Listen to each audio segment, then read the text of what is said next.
بد کارونه خو خصلت د مشرکانو دی. الله فرمایي چې اقیموا الصلاة ولا تکونوا من المشرکین، منځ کوئ او د مشرکانو نه مه کېږئ. معلومیږي دا چې منځ نه کول خصلت مشرکانه دی، او منځ کول او بیا بد نه پرېښودل نو بیا منځ هم منځ نه شو. کعبې نه راغلې، یو سړی حج ته تلو نو چاله په سود پیسې ورکړې، چې حج نه راغی هغه سړي ولا خپلې پیسې ورکولې، ویل یاره اوس خو حاجي شوې. ورته ویل دې سره د حج څه کار؟ نو زه ورپسې په جرګه بوتلم. ما ته ویل ملا صاحب په ارام کښېنه، دا د کاروبار خبرې دي، دې کې د ملیانو څه کار دی؟ پیسې راوړه سړي. نو ما ورته نور څه نه وی، خو یو دوه شعره مې ورته ووی چې بطواف کعبه رفتم ز حرم ندا برآمد، بطواف کعبه رفتم ز حرم ندا برآمد، چی بیرون خانه کردی که درون خانه آئی، چی بیرون خانه کردی. وی د کعبه طواف تلاړم، آواز را تو شو چې بار دې څه دنیا پلیته کړه چې اوس لا حرم تراله. بزمین چو سجدہ کردم ز زمین دا برآمد، بزمین چو سجدہ کردم ز زمین دا برآمد، کہ مرا خراب کر دی تو بسجدہ ریائی، کہ مرا خراب کر دی. وہی پزمکہ میں چه سجدہ اکڑا دی ازمکی رات آواز اکڑا چې زه دې پلیته کړم چې دا د ریاکاره سجدې په ما لګوې. ځمکې راته ووایي چې زه دې پلیته کړم. زه تاسو ته ایماني وایم عزیزانو، دا ځمکه نه ده تاسو چې پې ګرځئ، دا هم حس لري، دا ژوندی ده. په قیامت کې به دا ځمکه هم حرکت کې راشي. اذا زلزلت الارض زلزالها واخرجت الارض اثقالها، ټول دفاعین چې دي په ځمکه کې هغه بار راوغورځي. وقال الانسان ما لها يومئذ تحدث اخبارها بان ربك اوحى لها فمن يعمل مثقال ذره خيرا يره ومن يعمل مثقال ذره شرا يره. د مثقال ذره، مثقال ذره دې ته وایي لکه د دروازې په دې چوندې کې چې نور لګي، د هغې دننه وګورئ دې نور ته ذرات ګرځي، داسې په هوا کې ذرات ګرځي، دې ته د مثقال ذره وایي. الله وایي د مثقال ذرې عمره نیکي او بدي به دې مرانه لاندې باندې نشي، د مثقال ذرې عمره. الله اوس دنیا ډېره لرې لاړه، ډېره لرې لاړه. قرآن چې ویلي دي چې سیرو فی الارض فانظروا کیف کان عاقبة المکذبین، په دې ځمکه کې وګرځئ او په دې کائنات کې ریسرچ وکئ. په دې اصلي عمل چې دی نن جرمني او امریکا کوي لګیا دي. ستا ملک مړه مونږ هم چېرته د سړي زامن یو. اوس که زه ملا یم که زه د سړي زوی وی نو ډمې به هم ویلی چې زه د ملا اسلام نه منم. په پاکستان کې دلته یو ډمه د هغې ویلي دي چې د ملا هم اسلام زه نه منم، او د دغې ډمې نکاح مونږ تړلی دی. منئ ده کېدای شي که دلته نږدې مړه شوه جنازه به هم زه کوم. اوس په دې ډله ملک کې ډمې ته هم دا جرت حاصل شو چې هغه وایي د ملا اسلام زه نه منم، او هغه ډمه ستا د ملک معززینو ته ګډېږي او معززینو ته ګانې کوي او معززینو ته په ټي وي راځي، او ستا د ملک معززین چې دي ورته په ډېر شوق ناست. دا ستاسو ملک، دا زمونږ ملک دی چې د پاکستان دغه هغه پیدایش ورځې ده که د څه بلا ورځې ده، جوړېدو ورځې ده. نه مولیان په جماعتونو کې مونږ کښېنئ چې ختمونه وکوي. خدای پاکستان تخت بخت برقرار لري. مونږ وایي چې پتو په ولا چېرته اوقاف والا دي وریجې مریجې پخ کړي او د هغه ملک. نن ډمې م راپاسېدې چې زه د ملا اسلام نه منم. خلکو خو وې که نه، معززینو خو وې، لیکن ډمم دا جرت په پاکستان د نواز شریف په حکومت کې پیدا که چې ډمه راپاسي او هغه وایي چې د ملا اسلام زه نه منم. لعنت ته په هغه ملا نه چې دې نه پس به هم د نواز شریف د حکومت حمایت کوي. دومره غوندې کار وشي ته د سړي ایکسپلینیشن کال کې د دې ډمې ایکسپلینیشن کال کول پکار دي چې زه د ملا اسلام نه منم. د ملا اسلام خو د رسول الله اسلام دی، د ملا اسلام خو قرآن دی، د ملا اسلام خو حدیث دی. که یو سړی دا اعلان وکړي چې زه پاکستان نه منم نو کنټمپټ آف پاکستان کې جیل ته او جهنم والا ځای کې، او ډمې اعلان وکړو چې زه د خدای اسلام نه منم او قرآن نه منم، تر اوسه پورې د هغې ایکسپلینیشن ولې نه دی کال شوی. نن ستا دا ملک شو، او په دې وطن کې تاسو اوسېږئ. اوس هم بیا پرتوغاخونه سست کړي دي. ته پوه شي خبره؟ پرتوغاخونه هم سست کړي دي چې خدای بیا د الیکشن اعلان وکړي. چا یو د سړي مور چې دویم میړه وکړي هغې ته څه وایي؟ ټول وایي پلندر. نو مونږ بیا ځان له نور پلندران خوښ کړي دي او پرتوغاخونه هم سست کړي دي. یو وایي زه به دا پلندر ودروم، بل وایي زه به دا پلندر ودروم، بل وایي زه به دا پلندر. همدغه خره دي کتې بیا بدلېږي او په بل روپ کې. دا ستا وطن دی یا دا قوم دی؟ په کومو سړکونو چې د شاهانو رهګذر دی، په صدر کې وګوره، په مال روډ او فورډ روډ او صدر روډ باندې چې د ښځو د رڼو ګډو رهګذر دی، میاشت کې په 2 ځله فري میکس اچولی کېږي. او په کومو سړکونو چې مونږ غوندې کوڅه ډبو رهګذر دی 24 غنټې په څښا اوبو کې ځي راځي. هغې نه بعد هم دا دلق قوم به د دې خلکو نامه قسم په خدای دی چې زه د دې ښځې او لوڼ هم پرې د هغه دوس او بې غیرت خلک. ما چې ویلې مولانا لاہوری رحمت اللہ علیہ ویلیو چې لاہوریو تم بے دین ہو اور بے دین مجھے ہیرا منڈی کے کنجریوں کے بچے نظر آتے ہیں. تم ہیرا منڈی کے کنجریوں کے بچے ہو اور تمہاری قبریں میں آگ کی تندوریں دیکھتا ہوں. افغانی صاحب ورته وی چې قبر آگ کی تندوریں څنګه دی؟ ول راځه ټانګه کې کېنولو او د لاهور دیرې ته بوتلو او په دې مخې ورته لاس والو ویلو ګوره اوس دې دیرې ته. افغانی صاحب په 2 لکه خلکو کې قرآن وخوړو چې دیرې ته مې وکته د هر قبر نه د اور لمبې راوت. ستاسو قبرونه د اور تنورونه دي. جنت ما غوندې کوڅه ډب امام چې دی په قبر دعا وکړي چې خدای پاک یې وواړه اته واړه جنت ورکړي. مونږ غوندې کوڅه ډب ورته دا دې دلل اته واړه جنت ورکړي خدای پاک. دا د سپي په مرګ مري، د سپي په مرګ، د دې مرګ هم د سپو په شان.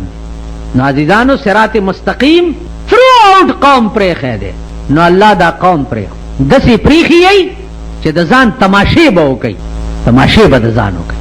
الله او دا غلار جناب محمد رسول الله صلی الله علیه وسلم هغه او دا غلار هغه دې پرېښې ده.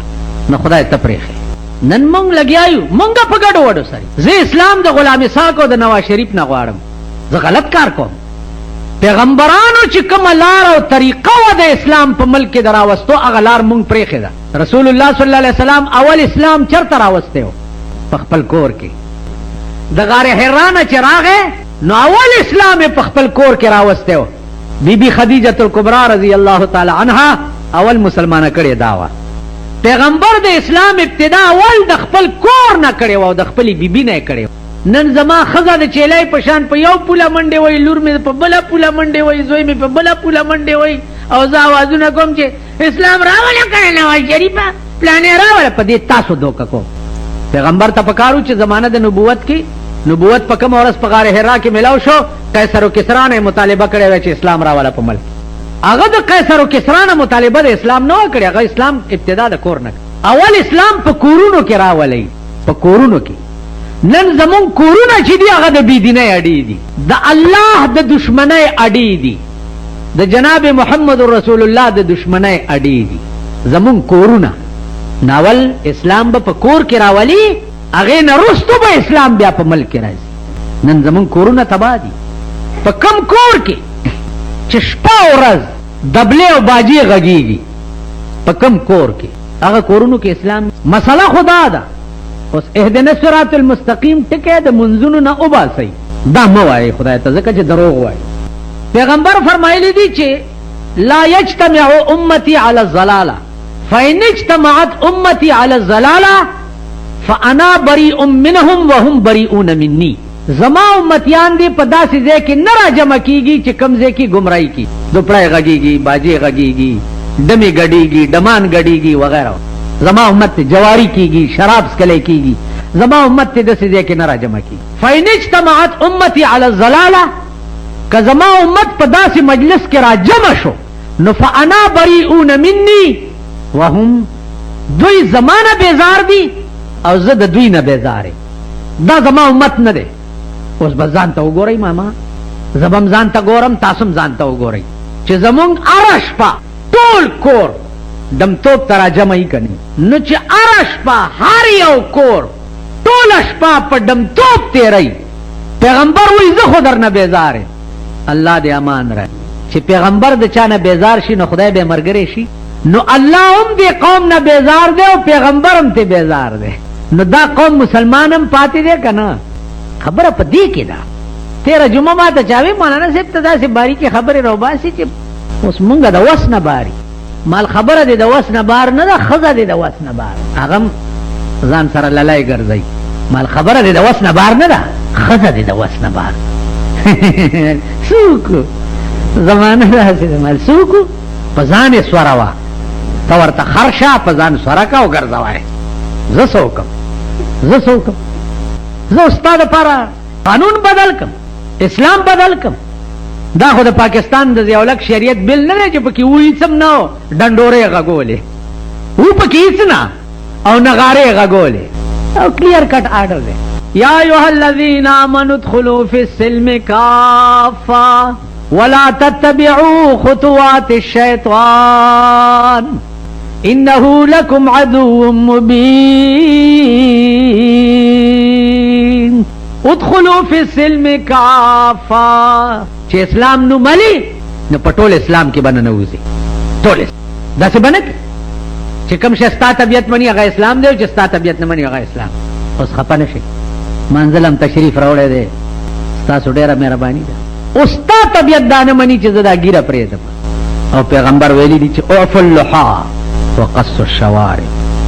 اعفوا اللحى، ګیرې پرېږدي، پیغمبر ویلي. او مونږ ته تاسو هسې ټرایو کوي دا ګیر خریلي کور ته چې لاړ شي ښځو ته وایي چې زه لږه ګیره پرېږدم. ګیره پرېږدم دا څه کوې؟ دې عمر ته دې وګوره ګیرې، یعنې دا ګیره پرېښوده بوډاګانو ته. بوډا خدای کور وان که چې ګیره پرېږدي، چې په بوډاتوب ګیره پرېږدي وایم چې دا سر مې ترې غوڅ کړی. ځکه چې هغه خو د بدې ورځې د منګو پرېوتو کوزې را ډکوي هر شی په ځوانۍ کې. کومو ځوانانو چې ګیرې پرېښي دي تاسو وګورئ څومره ښکلي څومره ښه ښکاري. اوس پیغمبر ویلی دي د پیغمبر د مینې تقاضا څه ده؟ د مینې تقاضا دا ده. یو صحابي راغی پیغمبر په مجلس و یا رسول الله داسې عمل راته وښایه چې زه په جنت ته لاړ شم او تا سره په جنت کې نږدې اوسېږم. نو دی ورته څه وایي؟ پیغمبر ورته وایي چې 5 منځونه کوه او فاستقم، په دې قایم اوسه. دا سړی روان وی والله لا ازید علی هذا ولا انقص.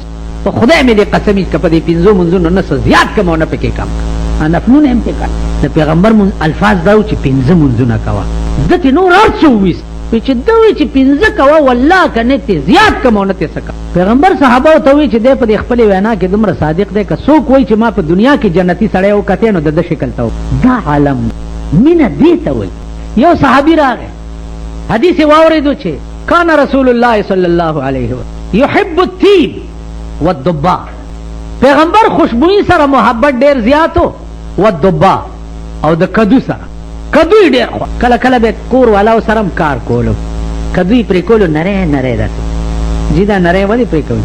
و یوازې مونږ خو نه یو خو چې لږه خوروام پکې وکړو نو څه به مونږ وخورو څه به دې ګاونډ کې ګاونډیانو له. صحابي وایي چې په خدای قسم چې زما د محبوب کدو خوښو چې زاړو بل شی ونه خورم، په ټول عمر کې بل شی ونه خورم سوا د کدو. د عشق دا عالم عزیزانو پیغمبر ویلی دي چې دا کار وکړه. ښځه درته وایي، زمانه درته وایي، وخت درته وایي، معاشره درته وایي چې نه مړه کله وایي ځان ته وګورې. د دې خاطر بیا څومره دی؟ خاطر ګیره دې پرېښوه سپین پکې ولګېد او مړ شوې. پیغمبر فرمایي چې ان الله یستحیی من ذی الشیب المسلم.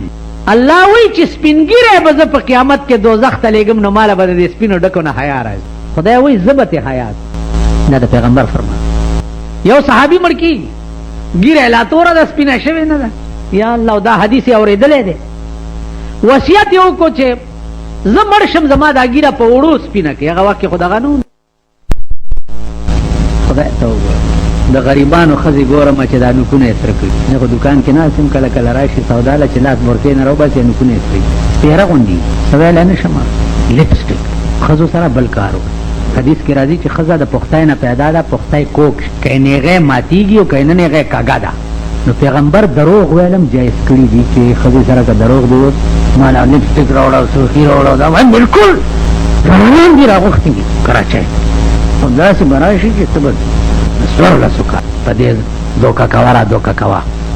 زمونږ ښځې خو زمونږ یو استاد و الله دې وبخي سار سبق تراغه خاندي مونږ یې څه سبق نشو ویلې مونږ څه چل دی ویل کور کې را سرار او ورځ جنگ ویل نن ته مالسه وی چې سار به مدرسې ته راتلم راته به وی چې راځي لګ دندا سره وړه وی زه به چې تلم دومره بستړی وم چې رانه بهیر شو چې دنداسه والم چې کور ته ولاړم په جنگ به واوړېدم چې دنداسه دې رانه وړه وی نن راته وی چې کنن دې رانه وړه نو خدای راستي کرانه کور ته راشي وی ما ورته چې ښځې خبره واوره قرآن مې راواغستو چې په دې قرآن مې دې قسمي چې زما بغیر د سرو شونډو نه م خوښه نو ځان ولې په عذابې او تکلیف کې چې دومره به مګې را بغیر د دنداسې نه مې م خوښه ویل هغې مو خندل ما مو خندل چې بېغمه شوم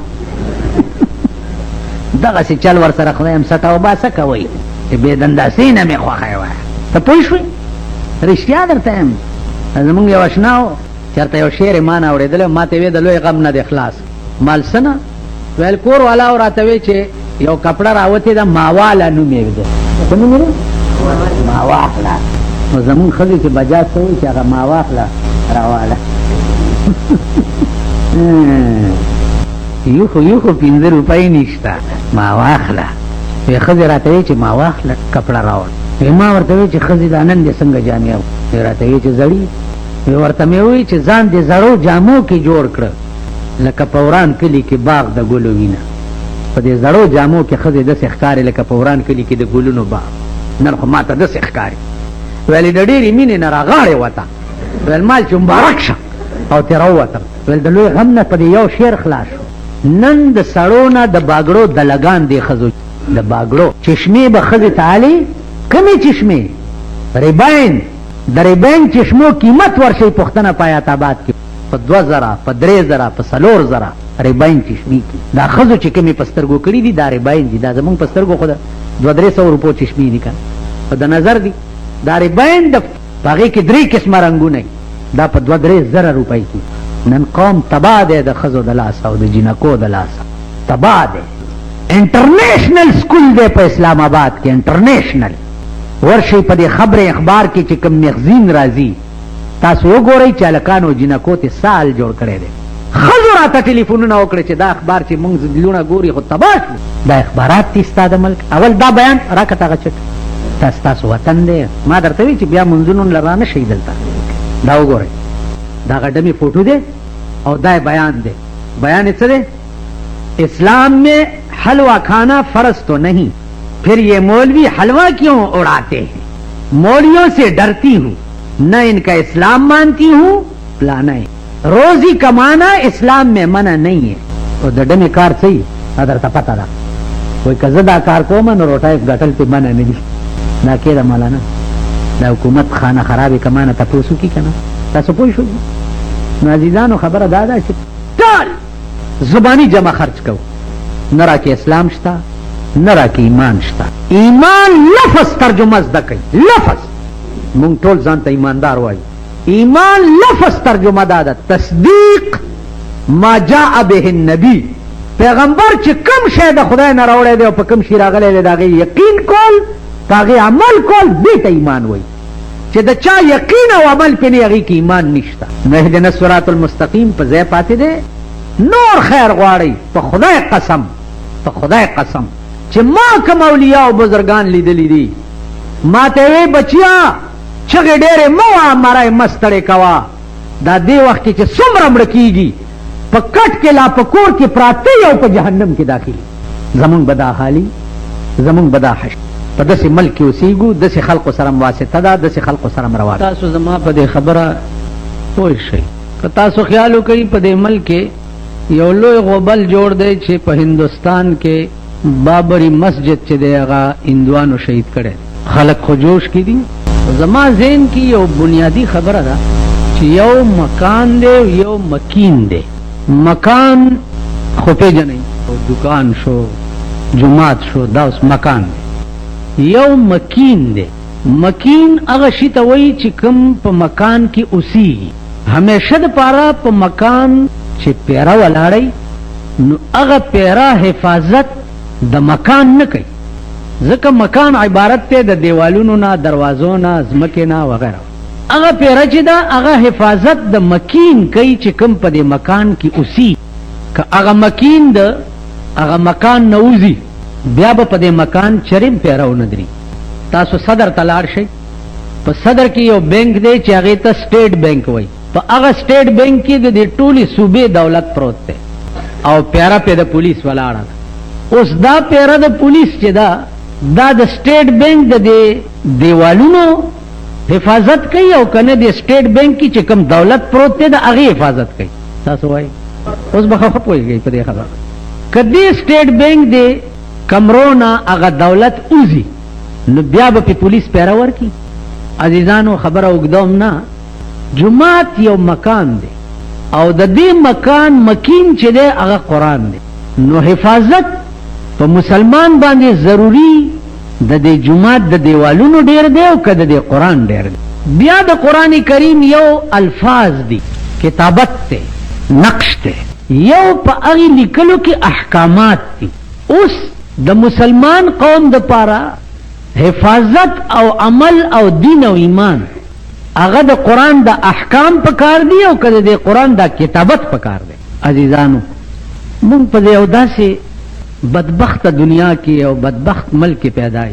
چې د قرآن کریم احکام چې دي هغه خو په مسلمان دنیا کې خپولاندې پایمالیږي لګیا خپولاندې د قرآن احکام ته څوک نږدې نه راځي عمل پې نه کوي دستور العمل نه جوړي او هندوستان کې جمعات هندوانو وران کړی دی پاغې لوی غوبل جوړ دی زه دا پوهېږم چې جمعات ورانول دومره ګناه نه ده جمعات له چې کوم احکامات او قانون راغلی دی هغه مسلمان درگذر کول چې دی عظیمه ګناه دا ده بیا د هندوستان بدل تدلته په لارو کوڅو کې مونږ حالو 45 کاله وشو د یو کشمیر خبره ده د یو کشمیر په 45 کاله کې دی حکومتونو د یو کشمیر مسله حل نکړه هغه د مردار اډو کې په منځ کې پروت دی تر اوسه هندو سره دا فیصله ونه کړې شوه چې دا ستا دی او که دا زما دی عزیزانو د مسلمان ملک حکمران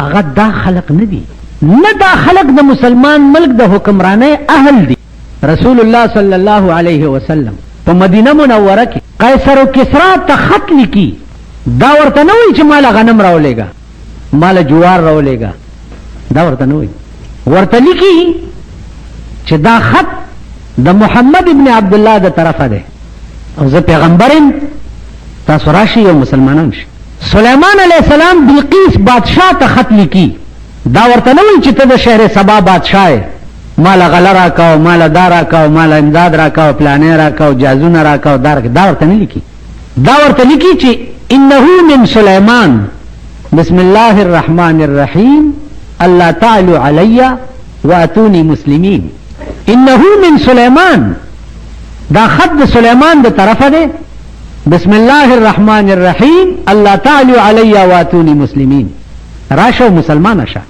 تما خپل علوم کوا زور ازمایی مکوا راشو مسلمان شه په دې یو خط بلقیس بادشاہ د 12 جنگی جرنیلانو بادشاہ وا او هر جرنیل لاندې 100,000 جنگی فوجو بلقیس را روانه شو او سليمان علیہ السلام سره کېناستا ورته وی چې قالت رب انی ظلمت نفسي واسلمت مع سليمان لله رب العالمین ما دا دومره مده چې د غیر الله عبادت کړو په ځان مې ظلم کړو اوس مې په سليمان پتا ایمان راوړو خو لله رب العالمین خدای د پاره مې در باندې ایمان راوړو د مسلمان بادشاہ عزیزانو کار دای نن تاسو چې کوم مسلمان بادشاہان په کرسو په تختونو کې نولې دي څوک ته نوکرای غواړي او څوک ته جوار غواړي او څوک ته ټیپر غواړي او څوک ته مولای غواړي او څوک ته ستربا ټینګن غواړي او څوک ته لارې غواړي او څوک ته کوسي غواړي او څوک ته څه غواړي دا مطالبه پاکستان چره ونه کړی چې دا نواز شریف او غلام اسحاق چې ناشته دی د خدای په خبر ګوراند کې دی ته پکار دی چې کافر ملکونو ته د اسلام دعوت ورکړي نو عزیزانو دا یو لوبه ده مونږ کې د غیر ملکونو په اشاره باندې کی د غیر ملکونو او لیډرشپ چې مونږ پاکستان کې کم دی هغه مرا کې وخت ګوري او وخت نه فایده او لوبه راکې کوي تاسو خیال راغلی نو دا بدبخت قوم دی سو پوری چې د دې خلقو په لاس کې لوبيږي خورز بنګوري که هندو جمعات وران کی دا دومره لویه بده خبره ځکه نه ده چې هندو ستا جمعات منی نه نو که ورانی کو خورانی کو نو ستا دا هایوے سرک چې کراچۍ ته تیریږي په دې لار تر کوواټه پورې ګورې څومره جوماتونه یې وران کړ. مسلمان چې جومات وران کړي ډېره ګناه ده او که چې هندوی وران کړي نو مسلمان یې که ورانوي هغه خیر دی. لاره لویه کړو جومات وران کړو، لاره لویه کړو جومات وران کړو، دا ورته چا په خوله کې لارې له خو 200 لارې نور هم شته که نه. هغې له وجه هم پیدا شي، مولیان هم پیدا شي، فتوې هم پیدا ملا خو هر څه له پیدا شي. قسم په خدای دی چې امام حسین شهید کولم یزید له فتوا مولیانو ورکړې وه چې مړې که. پرون زمونږ دلته بله ورځ دلته جلسه وه د دې وزیر اعلی د دې صوبې وزیر اعلی د سره هم د بابري مسجد غم و، جلسه یې کړې وه، مولیان پکې وو. مولیان ووی چې وروڼو داسې پاک مسلمانان په پاکستان په تاریخ کې نه دي راغلي لکه دا ځکه چې بابري مسجد دپاره یې جلسه وکړه. په ارام کښېنئ، عقل در کې نشته، کله بایسکوپ سره مړه پراته یې، یو کله په لاره مړه پراته یې، یو کله څه سره مړه پراته یې. څه سوچ وکئ، څه عقل وکئ، خدای ته ګورئ. دغه یو لار ده دې وخت کې زما په نظر کې. زه په ایمان درته یم بعضې جلسو ته هغه ورځ مې جلسه کې وایي چې زه د یارې راغلی یم. دا داسې بې غیرته قوم دی، بیا سړی بدناموي. دومره لکۍ به در پورې تړي چې جلسې ته رانه دی که نه واغستې نسي. نو د یارې لاړم، خو چې لاړم نو ماله مې پې وګرځو، دا ټول پکې لګیا او پړقېده. مال پاکستان کې تاسو بابري مسجد به اله ګټئ چې په دې پاکستان د محمود غزنوي غوندې سړی پیدا کړي. ٹھیک ده، محمود غزنوي غوندې بادشاه په پاکستان راولئ، ته بیا ګوره چې د هندوستان څه حال کېږي. چې محمود غزنوي نشته نو په پاکستان کې دا خرایلي راټول کړي دي، په دوی باندې تاسو هندوستان نه بدله لئ د جومات. پاکستان مال د سړي د زوی حکومت راغلی نه دی نو هغه به د هندوستان نه بدل څه وایي. تاسو شرطیان وایي چې مونږ توپ او میزایل اخلو په بیه او ورزو په د هندوستان، که دې حکومت پرېښوئ زما په دې مخ توکئ، دوی به هم نه پرېږدي، دا تیارېږي. نو دې وجې نه عزیزانو یو لار ده دې وخت کې د دنیا لارې نه کابو کولی شي، هغه د سرمایهدارو په منځ کې تاویږي راتاویږي، د معتبرو په منځ کې تاویږي راتاویږي. مونږ نه بیزوګان او میلوګان جوړ کړي دي او ګډۍ را ګډۍ هم په هر طرف یې مونږ ورته ګډېږو هم. اوس بیزو میلي ته څه پته لګي چې دا مداري چې ډبډبۍ غږوي چې ما نه به کوم قسم ګډه علي، دا پته لګي. نو دا قوم بیزو میلو دی او دا خلک چې دی مداریان دي چې په هر طرف یې ګډۍ. یو لار ده صرف خدای دپاره، هغه دا د تبلیغ والا بس. دغه یو لار ده چې نه پکې د لیډرۍ شوق شته، نه پکې د دنیا شته، نه پکې حکومت جوړول شته، نه پکې کرسۍ اغستل شته. خو اول ځان مسلمان کی او بیا د بل د مسلمانولو کوشش. زه درته په ایمان وایم، زما زامن دي دې ډله کې چې ماسخوتن زه کوټه کې پروت یم، دا غزوې خبرې واورم چې مور سره او ورندارو سره او خویندو سره لګیایي او کم تقریر ورته کوي نو د خدای عربونه شکرونه وباسي. عربونه چې خدای دا زمانہ ځوان هلک او د دین خبرې دا د عقل نه بار. نو عزیزانو په خپل هم دغه لار اختیار کوي او بچی مم چې کوشش کوي په دغه لار کې ولګوي. پخوا به خلکو د لوڼو د اقبال کولو، د لوڼو لور پسې به ګرځېدی چې چېرته غلطه ونه ګرځي یا څه یا څه. اوس چې زوی دی د کور وځي کروڑونه فتنې ورپورې ونښي. بایسکوپ نه به بچ کې، که بیلیټ نه به بچ کې، ویډیو گیم نه به بچ کې، میوزک سنټر نه به بچ کې، که د ګډېدو نه به بچ کې، که د شرابو نه به بچ کې، که د چرسو نه به بچ کې، څه نه به بچ کې. نو د چا اولاد چې په دې لاره ولګېدو د خدای عرب شکرونه وباسي. اوږی دی، تږی دی، بربنډ دی، خو الله دې د اولاد د فساد نه ساته چې اولاد دې خراب و په ژوندین جهنم دی. چې هغه عمل چې هغه د زړه نه نه د زړه نه الله پاک پاغې باندې ایس فایده نه مرتب کوي.